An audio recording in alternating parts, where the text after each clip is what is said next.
వాయిద్య కళాకారుడు మొగులయ్య తాత. పాట వాడితే సూపర్ అంటే సూపర్ ఉంటుంది. వారసత్వంగా వచ్చిన పాటను బతికిస్తూ కిన్నెర వాయిస్తూ ప్రపంచానికి ఇసొంటి కళ ఒకటి ఉన్నది అని అందరికీ ఎరక చేసిండు. 2-3 ఏళ్ల కింద బగ్గ ట్రెండింగ్లో ఉన్నాడు. పోయిన గవర్నమెంట్ కూడా సాయం చేసింది. ఇక తాత లైఫ్ సెటిల్ అయిందని అందరూ అనుకుంటే 40 డిగ్రీలకు పైగా ఉన్న ఎండల ఇసుకను సిమెంటును కలిపి పనిచేసేది పద్మశ్రీ మొగిలయ్య తాతనే. అరే అదేంది, కేసీఆర్ సార్ గవర్నమెంట్ ఉన్నప్పుడు ₹1 కోటి ఇచ్చిందిగా, పట్నంలో ఫ్లాట్ కూడా వచ్చి ఇంక ఇవే కాక నెలకు 10,000 రూపాయల పెన్షన్ కూడా వస్తుండే.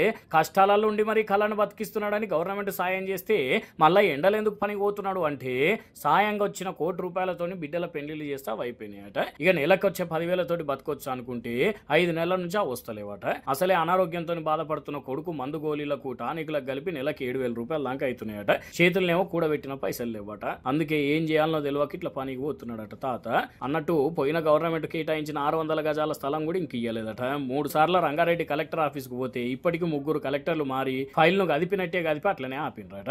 అందుకే ఇట్లా పని చేసుకుంటున్నా అని తాత చెప్తుంటే వీడియో తీసి చాలా మంది సోషల్ మీడియాలో పెట్టేసరికి మస్తు వైరల్ అవుతున్నది. ఇప్పుడు ఇటు మొగిలయ్య పెన్షన్ మీద సర్కార్ స్పందించి లేదు మొగిలయ్యకు నెలకు 10,000 పెన్షన్ బరాబరి పోతున్నదని క్లారిటీ ఇచ్చింది. తాత చూస్తేనేమో వస్తలేదు అంటున్నాడు. మరి ఈ రెండిట్లలో ఏది నిజమో వాళ్ళకే తెలియాలి.